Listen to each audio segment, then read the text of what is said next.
I've got a disc herniation on my scan. Do I need surgery? That's a question that I keep getting all the time coming through the website and coming through the clinic with a fresh scan result.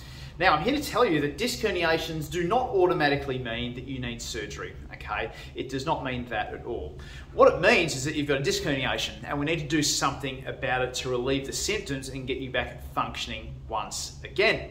Now, when we're talking about disc herniations, what we're talking about is the softer inside of a disc in your neck or your back, pushing out and protruding out towards a nerve or something like that. Okay, yeah, sounds pretty nasty, and it can cause some pretty gnarly issues, sort of some pain to the glute or the leg, or even into the foot if it's an issue with your lower back, or into your arm and shoulder or the middle of your shoulder blades if it's from your neck. Now here's the key thing, it's actually looking to see what's caused that to happen in the first place. Most of these things come from a bit of wear and tear over time, and you might not even know that it's actually happened until you have a precipitating event, like if you twist the wrong way or you bend in a way that puts a bit of extra strain on the disc, and that was enough, and basically your brain says we're ready to go. Does it mean that you need surgery though? Not all the time, no. Basically what we need to do is a couple of things.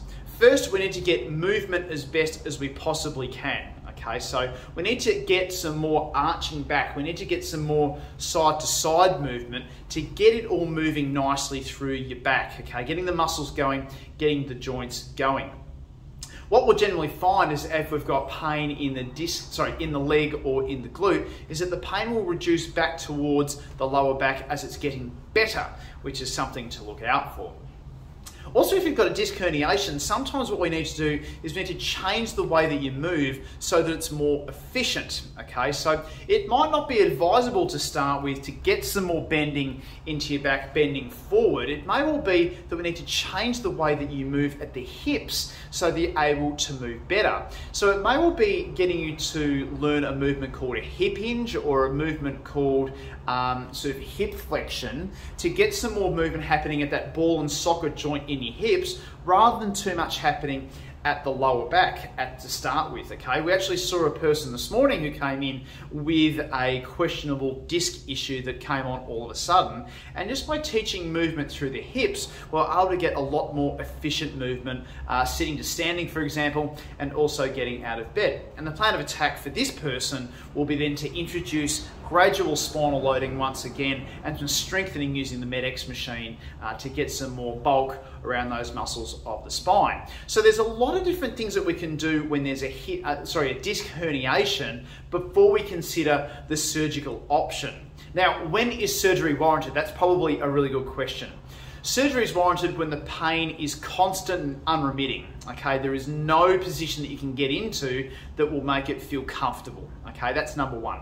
Number two is if there's any issues with your bladder or bowel function, okay? So if number ones and number twos, you're not able to hold properly, you're not able to initiate properly, or there's pain something down there, then that's warranting a scan and possibly a specialist referral quite urgently if anything like that is happening.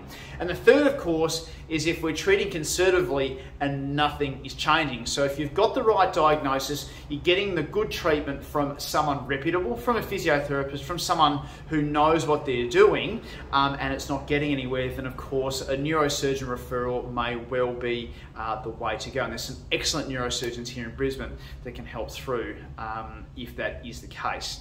But certainly with disc herniations, disc protrusions, these sorts of things, there's some good evidence coming out now that it can actually be reabsorbed back in towards the disc over time if you have the right treatment, and sometimes just time can do that on its own, and that was something that we didn't know 10 to 15 years ago. So it's good to know that with disc herniations, it's not an automatic surgery option. It's always good to treat conservatively first so that you can help to get the best outcome for you without needing to go under the knife and all of the risks associated with that. So that's all about disc herniations. Treat them conservatively. If it's not getting anywhere, then that's when a surgical referral is warranted. And if that's you, if you've got an issue with a disc herniation, you've got an issue with your disc, please visit the website. It will be in the description to see if there's something we can help out with. There's a questionnaire there. Fill it out and see if it is something that we are able to assist with.